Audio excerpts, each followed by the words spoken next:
As we consider the judiciary, it's important to keep in mind some basics about how the justice system in the United States is structured and administered.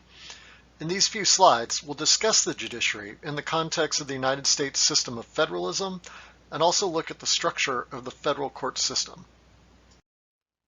One critically important thing to understand about the justice system in the United States is that it's really two systems that operate mostly independently of one another: a state court system and a federal court system.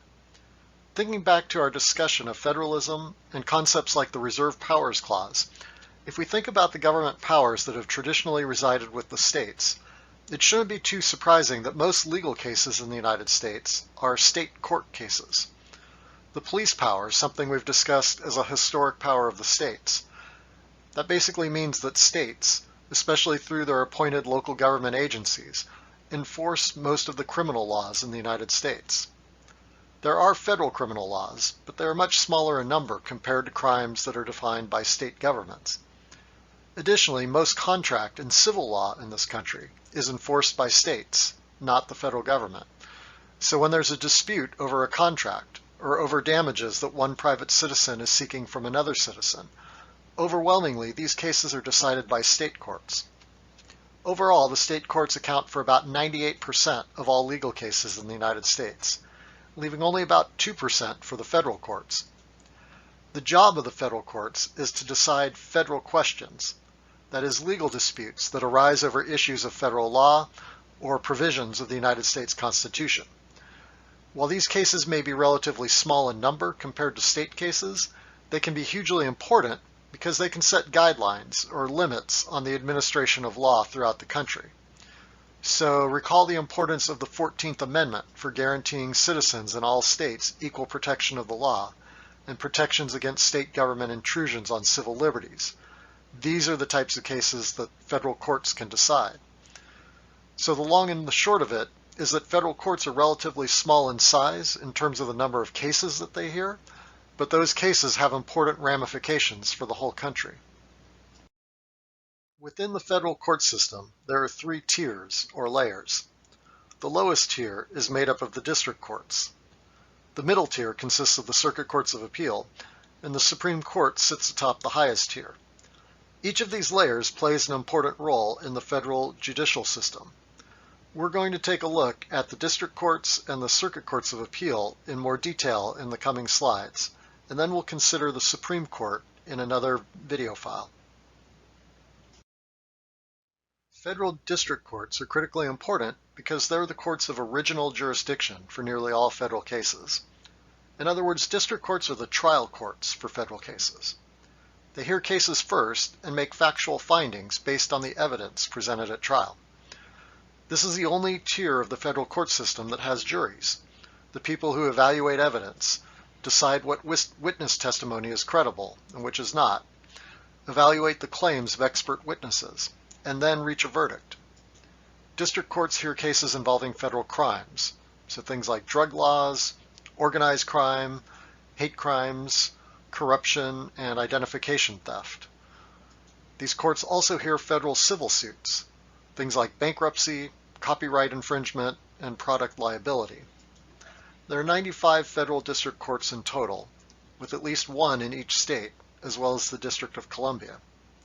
About 700 judges sit on these 95 courts.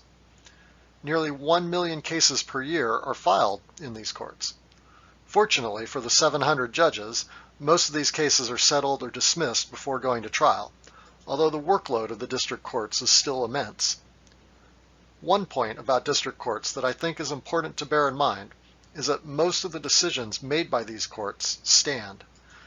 In our entertainment and our popular media, it's often portrayed as being relatively commonplace to just win your case on appeal if you lose at the trial level.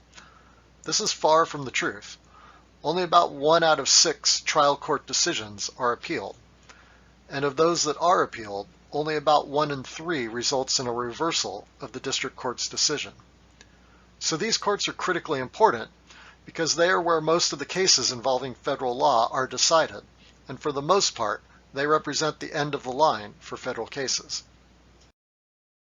So appeals of federal district court decisions are relatively uncommon. but when they do occur, they are heard by circuit courts of appeal. Rather than having original jurisdiction like the district courts, the circuit courts have what's called appellate jurisdiction. They review legal issues raised by an appeal rather than rehashing the facts of the case. In other words, an appeal does not represent a do-over of the trial at a higher level. It's not a chance for each side to present their cases all over again to a different set of decision makers.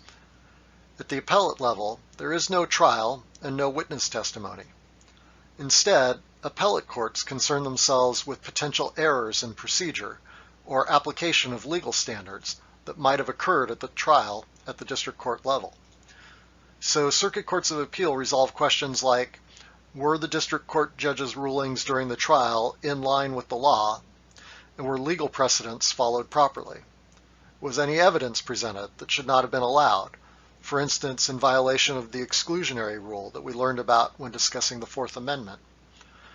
The circuit courts of appeal also hear many cases having to do with federal executive branch agencies and the rules that they develop. The courts decide whether those agency rules followed proper procedure and are consistent with the legislative language passed by Congress. There are 13 circuit courts in the United States, with 180 judges. 12 of the circuit courts are broken up into separate geographic regions of the country, and one is based in Washington, D.C. to hear certain types of cases. Just as with the district courts, the circuit courts are very important because most of their decisions stand. Only a handful of the few thousand cases decided each year by the circuit courts are overturned at the Supreme Court level.